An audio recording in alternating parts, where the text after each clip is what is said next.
Hi, everyone. Thank you so much for joining us today. We have UNC Kenan-Flagler Business School with us today, and we are going to be going over quarterly roundtable discussions on our current market trends. So let's go ahead and dive in, starting with Eric on starting up starter homes. Thanks, Andrea. Thanks again for Doorify for hosting this podcast. And we at UNC are always glad to come in every quarter and talk about our housing situation in the Doorify area as well as throughout North Carolina.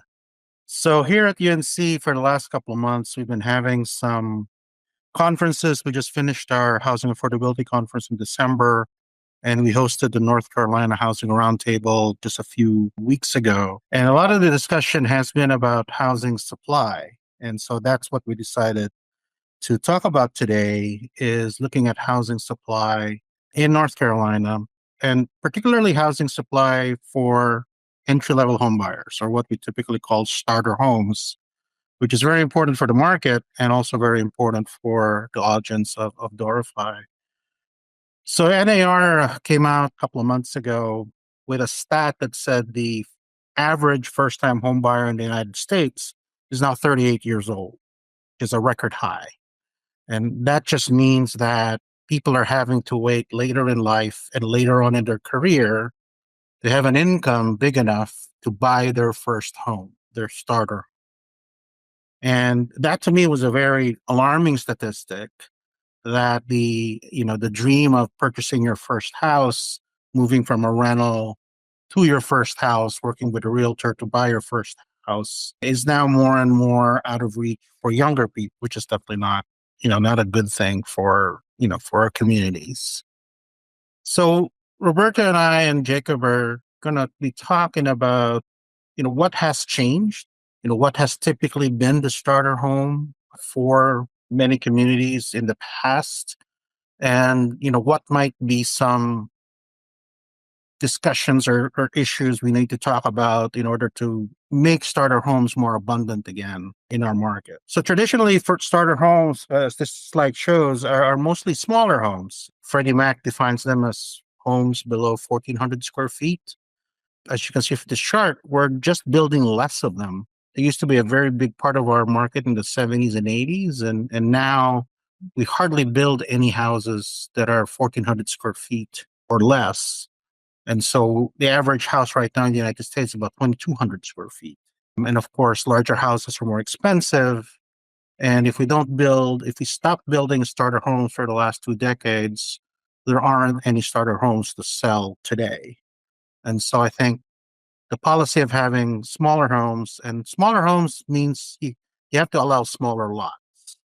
And by and large, many of our jurisdictions, including here in North Carolina, don't allow lots small enough to make small houses feasible for builders to build on. A national case that's very famous is Houston, which did allow very small lots in its area about 20 years ago. So in Houston, for example, most suburban lots are allowed at about a 3,500 square foot minimum. Just for comparison, Wake County is probably like 5,000 to 6,000 square foot minimums. And of course, Houston has evolved 20 years later into a much more affordable, much more abundant starter home market. Townhomes are another traditional way that people have bought their first home. We've had more success in townhomes. You see a lot more of them being built. So you can see here, we're building almost as many townhomes as before the housing crash of 15 years ago. But also, as a proportion of what we're building, we're now building almost 16%, 17% of all our construction is now townhomes. This is much more affordable. Again, it's important to find out what kind of townhomes we're building. There can be very expensive townhomes also. The minimum lot size for townhomes is also important in order to create affordable townhome development. So more positive news on this front, but we need to find more ways to make townhomes more affordable. Plexes are also another housing type that used to be very prevalent in the 80s and 90s. As late as the 1980s, we were building about 40,000 of these nationally into the 2000s. Again, after the housing crash 15 years ago that kind of sort of collapsed to about below 20,000. And in 2023, only 14,000 duplex, triplex, and fourplex units were ever built in the US, a very small amount. A lot of this has to do with zoning. There's very few available land now that's zoned for plexes. I think Roberto will talk more about that. And of course, of late in the last 5 years, there has been an effort to rezone more land in order to allow more of these duplex, triplex, and fourplexes to be built. Condominiums are another property type that typically first-time homebuyers get into as the first rung of the homebuyer ladder. We used to build a lot of condominiums in the 70s and 80s. As much as 25% of all our home construction were condominiums. That sort of dwindled down through the 90s into about 15, into less than about 10%. But in the last couple of years, you see a big drop there during the housing crisis. In 2021, only 5% of all homes constructed were condominiums, and a fair amount of that were luxury condominiums in very selected markets like Miami. So we haven't found a way to resurrect condominiums, especially a more affordable mid-level condominiums, as a way to provide that first home for first-time home buyers. There's a lot of issues holding back condominiums. Liability reform is one of them that some states are trying to tackle right now to unlock more condominium development. But again, that's the property type that we don't build anymore and is in short supply in many markets for first-time home buyers. And finally, manufactured homes, which is a housing type that's very prevalent in the Southeast and in North Carolina. It's kind of a housing type that's very affordable, but sort of suffering from the sins of the past. Certainly, it was much more prevalent in the 70s and 80s, but the quality wasn't as great and the financing was very difficult. And again, during the housing recession, that collapsed from, we used to build hundreds of thousands of these units every year. As late as the 2000s, we were shipping, between 100 and 200,000 units across the country. Today, we're shipping less than 90,000. And I've spent some time looking at the new manufactured housing. If you can go to the next slide. The new manufactured housing are actually very high quality and very high design. There's some data coming out of Fannie Mae and Freddie Mac, which I'm showing here. And these are for manufactured homes that are put on lots that the owner also owns. So these are what the Doorify MLS data would have manufactured on owned lots. Especially the last couple of years, the quality of manufactured homes that are on owned lots is actually showing appreciation, especially the last 4 or 5 years. And these are priced. These are usually the most affordable units that you can get on the market. And if they're on owned land, they actually appreciate very similarly to stick built, according to the data from Fannie Mae and Freddie Mac. So I think it's something, again, what's holding it back right now? Perception. I think the industry has had a difficult time marketing its product. Zoning is a big part of it. Many jurisdictions don't have zoning for new manufactured home, even if they're on owned lots. So that I think that's also holding back, especially in our more urban areas, holding back the construction of new, well-built, well-designed manufactured home on owned lots. A question that's been raised is maybe people just don't like small houses anymore. Maybe that's part of the reason why we don't see a lot of them being built. The National Association of Home Builders had a survey a few months ago that asked potential home buyers, what size of house do you prefer? 25% of the respondents said they preferred a house below 1,600 square feet. The members of NAHB actually built only about 16% of the stock that the members built were only below 1,600 square feet. So there's a mismatch there. And I think if you dig into this data even further, I think that mismatch is actually larger because some people might prefer a big house, but they actually can't afford a big house. The way the question was asked, I think, wasn't indicative of the true demand, in my opinion. So the true demand is at least 26%. It probably will be higher if you take into account that for affordability reasons, some people who want a big house probably can only afford a smaller house. But it's a sizable part of the market that's looking for something that's below 1,600 square feet.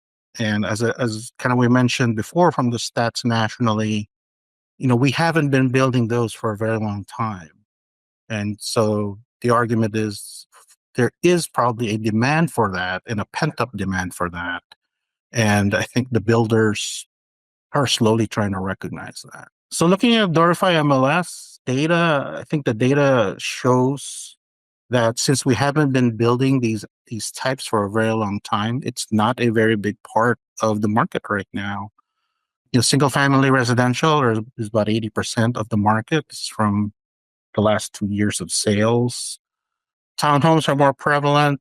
Condominiums are very low. They're 2% of the market in our area. And manufactured homes on owned land is very tiny, about 2%, less than 2%. And plexus are almost non-existent in terms of the sales market. So I guess the question is, each one of these is a housing type that traditionally has been a first-time home buyer, type of house.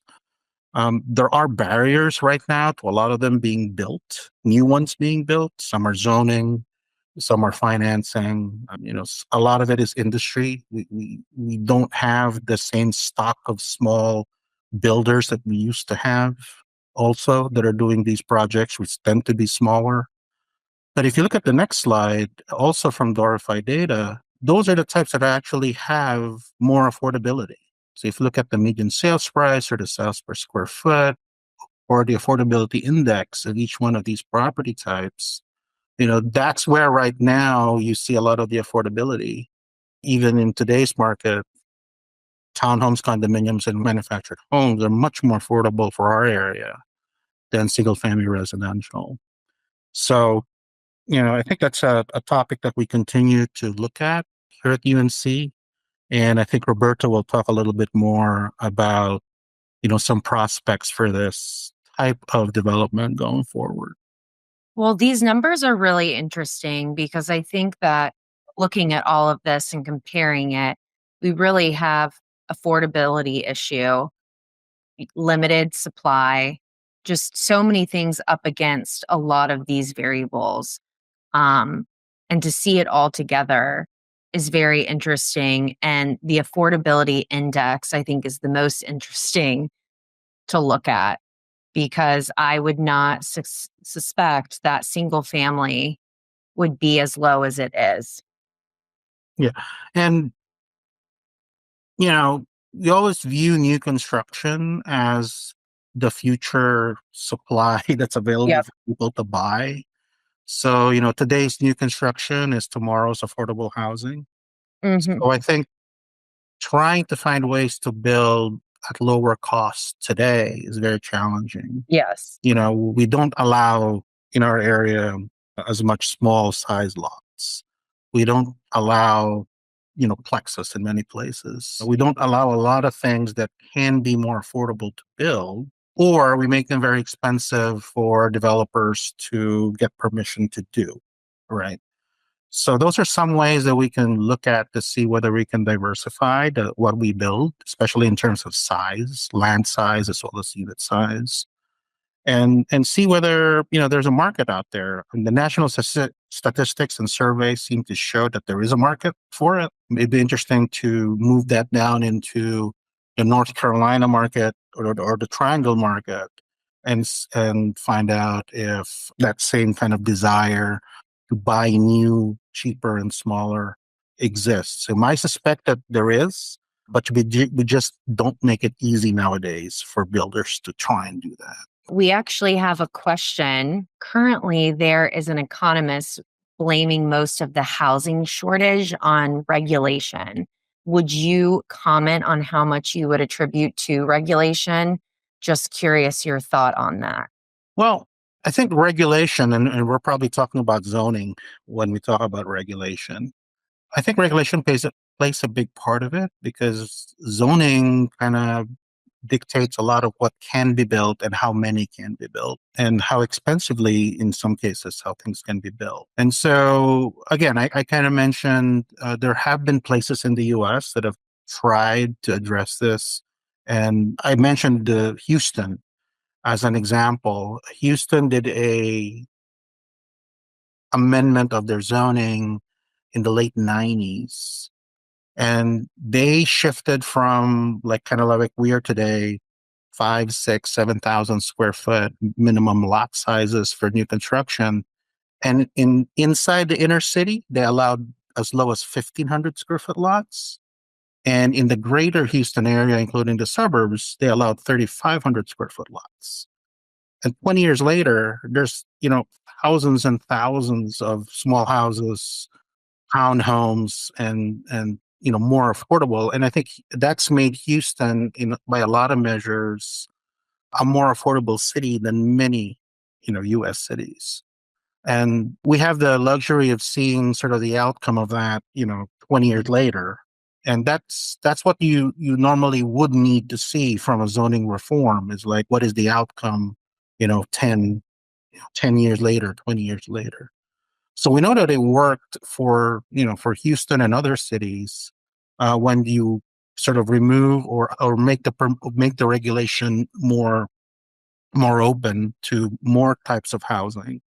And so, yes, I think relaxing regulations or putting in regulations to allow more housing, more types of housing, smaller types of housing, and making sure that the developers, know that, and then know that that's something they're going to be able to do. I think is important.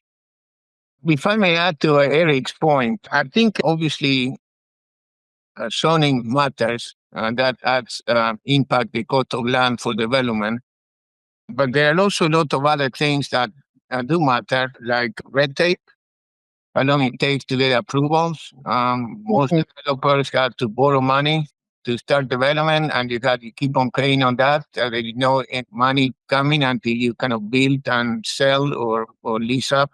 There is environmental regulations President Biden proposed, and I think was enacted in many jurisdictions, building codes that are much more stricter environmental issues. In many places like the Bay Area, you have environmental impact statements, on and on and on. I think research shows that about 25% of the cost of housing is added with all these extra regulations as opposed to having approval by right, as opposed to have to go through all these things. I assume that in jurisdictions will be different. Whether restrictive zoning adds more to the cost than all this other stuff, or all this other stuff more cost than restricted zoning.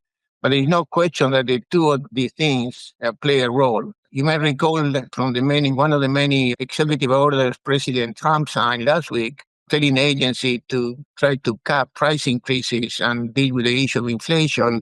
In dealing with housing, he actually stated that all these regulations and burdensome red tape, it's about 25% to the cost of housing. So whatever the number is certainly significant. Yeah, I definitely agree with that. I think the speakers that we've had also on campus have sort of reiterated that the way you reform regulation is very important. There have been, as Roberto pointed out, there have been regulations in jurisdictions that have not been very effective because there's something else blocking the supply. Whether you pass zoning reform but don't have parking reform, or a review of environmental regulations, or a review of the process of getting a permit or getting a zoning variance. There definitely is, when we say, regulation, looking at regulation, a comprehensive look at regulation, because you might reform one part of regulation or remove one part of regulation, but as Roberto rightly pointed out, other parts of the regulatory environment might still be there to restrict what you can build. So I think whatever we do, and there's a lot to be done, It has to be comprehensive, thoughtful look at what is blocking housing supply and making sure that, all of it or most of it is addressed and not just one portion. So, how would we advise a local policymaker regarding these rules? Well, I think you start off with talking to developers. What is it that they encounter that is either making them produce more expensive housing than they think they can, or less housing that they think they can.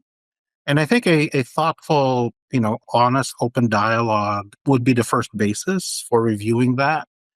And then finding out where we can move the needle very quickly, right? It's not very easy because a lot of times there are conflicting stakeholders, conflicting interests. But I think that's where we have to start is we have to identify specific bottleneck. And each market is different. Each market is going to be different. There is no sweeping set of rules that's going to apply for every market. But I think especially the markets that have a more acute affordability problem, Right. are moving. And you can see some jurisdictions are waiting until it's really, really bad in terms of affordability before they act, right? And even then, sometimes the reform is initiated outside of the community, like the state steps in to offer rules. And I hope we don't get to that level, because by the time you get to that level, the problem is really bad that it really has severe impacts on families on the ground. So I think it behooves us. I mean, North Carolina actually is fairly good on a national level about building houses. I think as a portion of our housing stock, we're in the top 5 or 6 in the country of building houses compared to how many houses we have currently. I think we can do better, and certainly we need to do better so we don't slip into more unaffordability, given our strong population growth, which a lot of states don't have. Jacob, I know you had your hand up. Yeah, I just wanted to throw a little grenade here. I feel also part of the problem is us, the incumbent homeowners, in the sense that for a lot of the most affordable types of units out there, people don't want them in their backyards. They don't want them in adjacent lots, and they will lobby their politicians, or policymakers. They will lobby them to push them out. So I think we also have to recognize that although from a distance we all love affordable housing, there are many of us who will fight against that if it's going to be situated right next door. And that's a cultural issue. It's not something that we need to throw at our politicians or our policymakers. It's not something that someone else is going to solve. It's something that in some way we have to come to terms with in the culture. That's a very good point. That's not talked about probably enough. If I may add to what Eric and Jacob said, I think also in addition to those issues important, part of it is the way we implement rules and policy. As you probably all know, we do this in silos. So we want clean air and clean water, and so we put in place environmental rules that we all want, but that has impact on other areas that are not taken into account when we put those together. So reviewing the impact of regulation for policymakers would probably be worthwhile to look at the combination of factors of all these working together as opposed to individually. I don't think that the home builders want bad environment or polluted water. It's just that we all look at this in silos, and the way to do this is to look at this, as Eric mentioned, more comprehensively. Completely agree. Well, thank you so much, Eric. That's a great transition to Roberto to talk about starter homes, land costs, and upzoning. Thank you, Andrea. Before I begin, the part of my presentation, probably the main driver of my presentation, was more like going to the dealer and taking a prospective new car for a spin. I love it. In a way, I wanted to see how we could use the Doorify and your data to answer and examine an important policy question. As we met yesterday in the team and we talk about the slides and stuff, and we all have more questions than I have answers. So I assume you all will have more questions than I have answered. But my hope is that you will see that you can actually use your data beyond descriptively to try to look at the impact of policy changes on the market and different market segments. So building on what Eric mentioned, obviously there is a lack of starter homes. I was stunned by these statistics that 40% of new homes built in 1982 were starter homes, 1,400 square feet or less, and now we are about 9%. So obviously we have a problem in the market. Reasons Eric mentioned, restricted zoning. This cost of land has gone up 250% over the last 10 years. There is rising construction costs, labor costs, materials, 50%. So it's expensive to build with land and labor and materials. And so builders have to build at the high end. So starter homes, unless you charge $2 million for them, as you probably would in San Jose, people don't build at the low end. They just have to build. The numbers don't work otherwise. In addition, starting with the financial crisis, there has been a consolidation in the home building industry. It tends to need bigger projects, more expensive projects where the margins are greater. Home pricing went up over the last 4 years since COVID, all-time low first-time home buyers, all-time high cash buyers. All this impacts the market.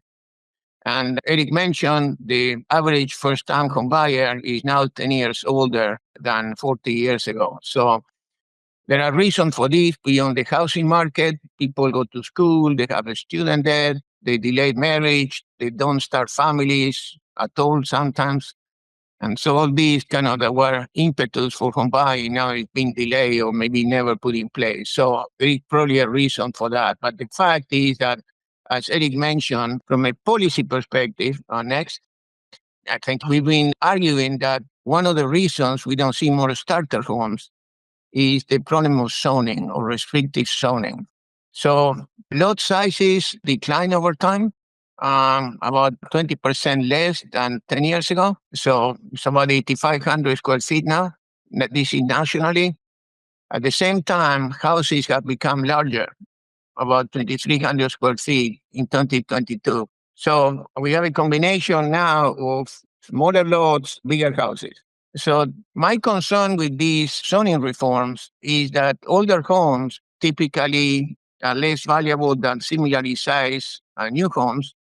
Older homes tend to be smaller because back then we as big, and they tend to be sited in larger lots. So smaller home, older, cheaper in larger lots, which to me suggests really a lot of potential for redevelopment and home building. The problem I have as a affordable housing person is that these older homes that have filtered, that have lost value over time, and they are sited in larger lots, typically more affordable. And so they provide what is called naturally occurring affordable housing. And so when you have zone, you increase the development potential of its lot, which increase this value of that land. So to address the lack of density and starter homes, we here in Durham and Raleigh in our community enacted zoning reforms to allow higher density. So my hope was to use the Doorify data to see if we could tease something out of the policy changes. So I broke it down by Durham, Chapel Hill SMA, and the Henderson statistical area. And I look at the median land price, the price per acre. And as you can see, this came out of your Doorify website. So as you can see, there is a huge variation based on county. And then going from low of 23,000 in Pearson County to about 272 in Durham County. 202,000. Then I look at house prices. Now, as you can see, there is a whole range of prices going from a low of 224 in Vance to a high of 627 in Chatham County. And the square feet footage again differs.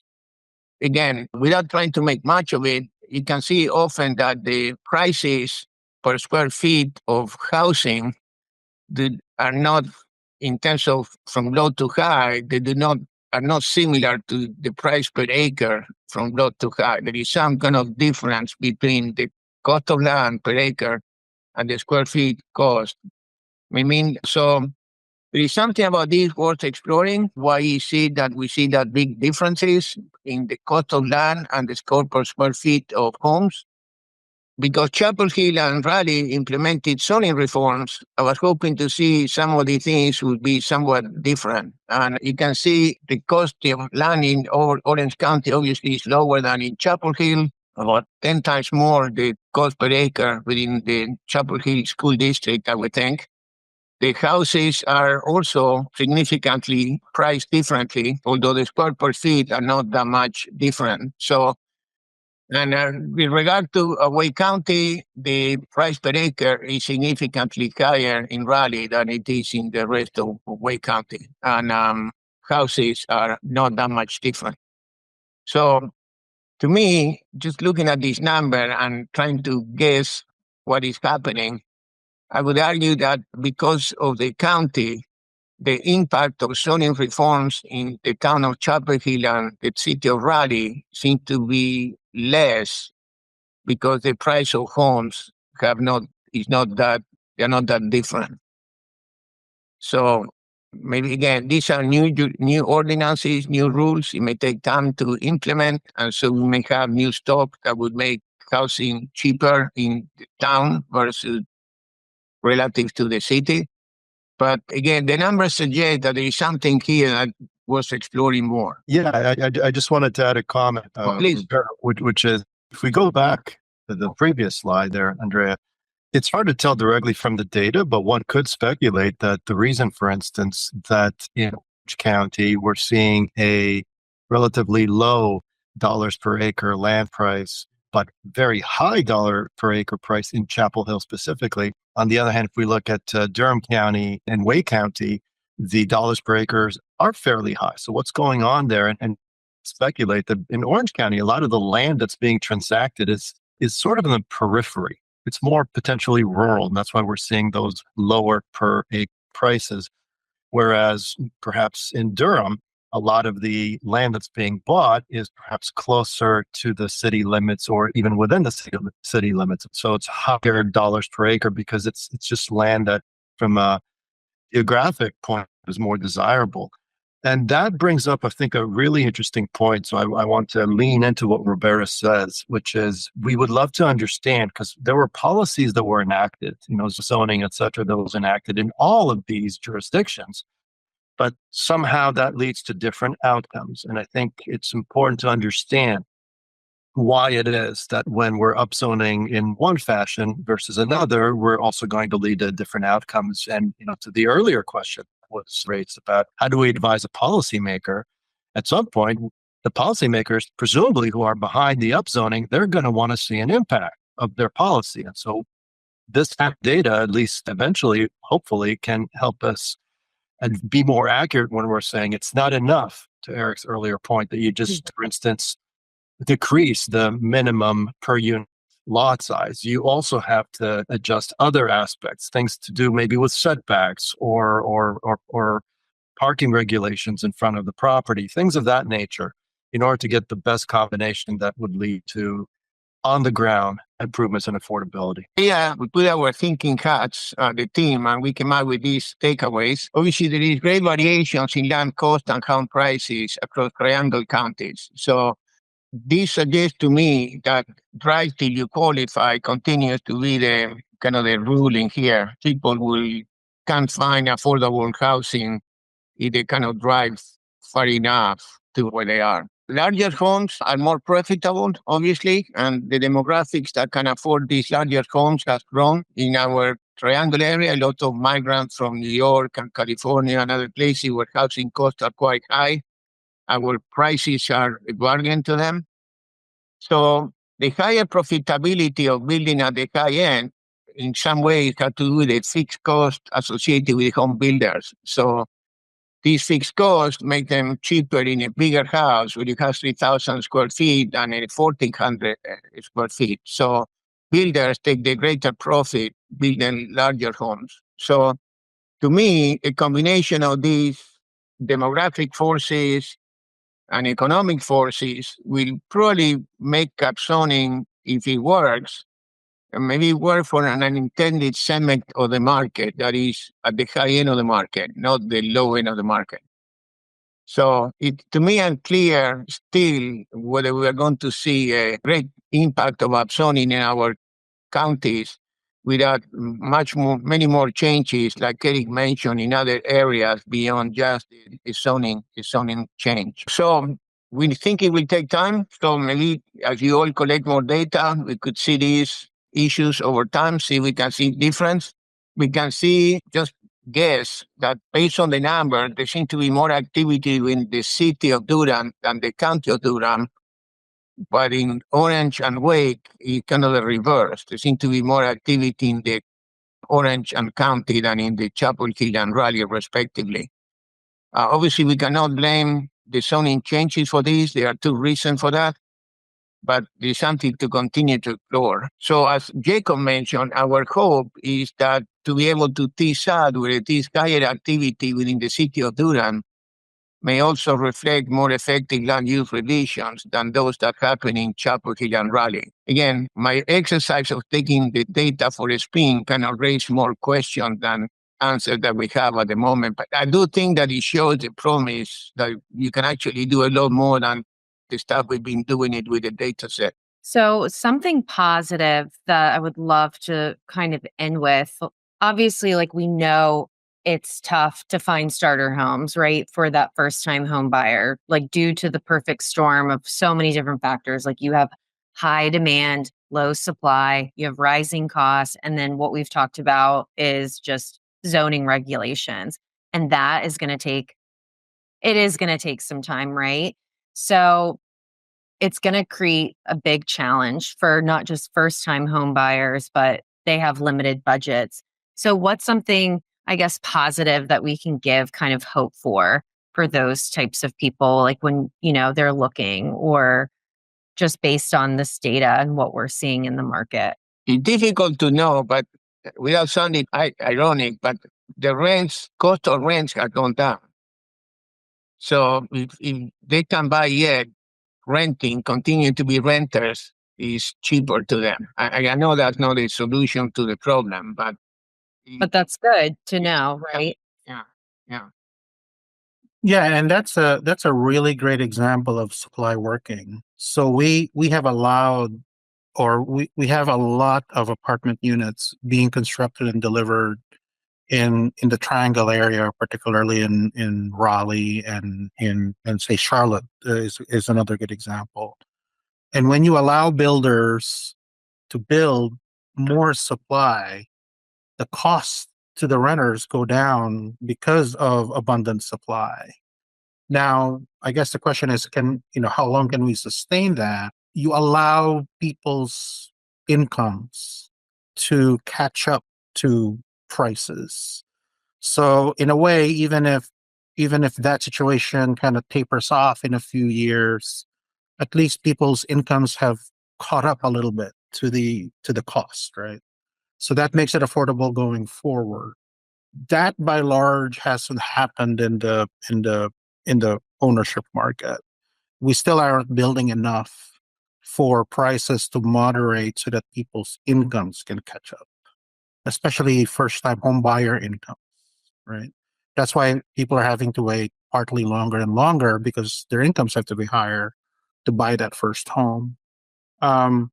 So yeah, I think generally we need more supply, all sorts of supply. Making it easier for people to do that by right, as Roberto mentioned, is probably the best thing. We don't always do a good job of it. And in particular for first-time home buyers, I think we need to find ways to incentivize or allow the market to build smaller product, because they either have to build smaller products that are more affordable, or, as traditionally has been done in the past, also people have to locate where land prices are very low and commute to where the jobs are. I think that's a less optimal strategy. We used to do it a lot in the 70s and 80s. You drive till you qualify. I think people kind of view that as a less optimal solution But for some people, it may be the only solution. But certainly, it's not an optimal solution for individuals, families, and communities. So, yeah, I think that to Roberto's point, if we are going to do reform to allow more supply to be delivered to the market far quickly, I think for policymakers, having a comprehensive look, because things are not going to change unless supply goes up by a lot. If it's only incremental, we're not going to see much change because the demand and the hole is so big that only things that have a large impact on supply or in combination have a large impact on supply will have a more visible impact. Jacob? Yeah, I'm going to take a stab at ending on a rosy note, which, by the way, was very hard to ask from an academic. If you want someone to see the world with rose-tinted glasses, talk to a developer. They're optimistic. Right. So, my contribution towards optimism has to do with technology. So, yes, I do know that we're often sort of pinning our hopes on solving all social and other ills, with technology. But I think there's real potential here. So, small homes that are manufactured in supplies facilities are actually becoming sexy. I mean, if you do some research on some of these 700 to 1,000 square foot units that you can sort of fold up, you can put on truck and ship it somewhere. It opens up within a day, as long as you Tiny homes that you can now order on Amazon.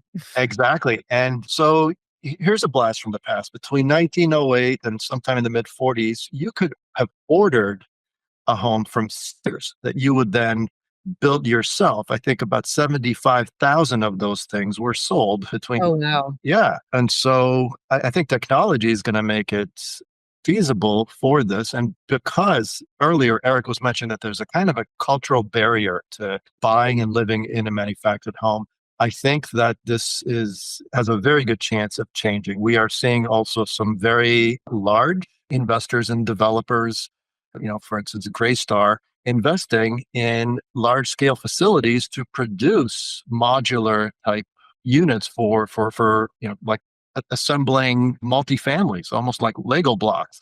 And this type of thing has taken a foothold in Europe. So in Europe, they're already ahead of the curve when it comes to that sort of thing. And we're playing catch up as far as that's concerned. So yes, there's a little bit of a cultural hangup to get over, but I think this is happening. And as I said before, there are a lot of these miniature, micro, or sometimes 700 to 1,000 square feet, not so micro, but again, manufactured homes that are very high quality and are actually targeting a demographic that doesn't mind living a little bit more, Marie Kondo would be proud of them. But in any case, I do think that's something to be hopeful about. And that's such a good point. I always forget about tiny homes. And I feel like it was kind of this trend that started a couple of years. Well, to your data point, I guess it's been a thing. But for me, I was like, oh, is this the new wave where, especially when COVID happened, people wanted to be more flexible and travel around. And I was like, is this going to be, the mobile home experience where you can just literally take your home and pick up and move wherever you want to go? So I hadn't even thought about that, but that's a great point, Jacob. Roberto? Yeah, I second my colleagues in here. I think if we look at the next 6 to 12 months, that it is, as I took your question to refer to that period and not the long-term manufacturing modular world of Star Trek or Star Wars. I do believe that we are going to be a period of high uncertainty. So I don't see any really real change on these issues over the next year. Yeah. I think there is issues of agencies reviewing what they do, how they do it at the federal level. There are issues of privatizing Fannie and Freddie. What would that do to the footprint of FHA lending? There are issues we still don't know what Powell will do this afternoon with interest rate and what interest rate will do throughout the year. Tariffs, deportation that will impact labor costs. To me, if I had to look at my crystal ball, I would think that the market players will be in a holding period for the next 6 months to a year. I think it's too risky, too uncertain to invest in anything long term without knowing how the chips are going to fall. And I always just want to be optimistic and give hope, because sometimes when we're looking at all of this, especially with zoning and regulations and policymakers, when you throw some of these huge things in, you just can feel very hopeless, especially when people are trying to buy a home for the first time. So I really appreciate you all digging in and presenting this data. This has been a great discussion. And again, any final thoughts, Jacob, Roberto, or Eric? Well, I think for me, ending on an optimistic note is, I think the issue of housing, how to build more of it, how more people can afford more of it, has come to a forefront like it hasn't been before. And especially with local politics and state politics, the topic has sort of risen to the top of mind of both the electorate and public officials in many jurisdictions. So I think that's hopeful. I think the air of something has to change, I think, is there in a way that it hasn't been before, in my opinion. And so I think we're going to continue to see, as we have, proposals, ideas, state legislatures and local legislatures to try to do something about it. So I think that's not going to stop. I don't think. Even in the last assembly session, we had huge amounts of interest from legislators to find policy recommendations to change it at the state level. I think that's not going to change. And that's hopeful, because that means that it's top of mind. Some things are going to change. They're not going to change as fast as we hope. Maybe they will. But I think that that's a big difference. That's a big positive difference. Is that there is now the environment for local and even state level change. And I agree, Roberto, we have a lot of uncertainty at the federal level and national level. But I think, housing is a very local issue, and hopefully local housing policy change will continue. Very hopeful of that. Well, thank you so much, Eric, for that. And with that, we will close it out. Appreciate your time. And thanks for being on Doorify MLS's podcast. Thank you. Thank you.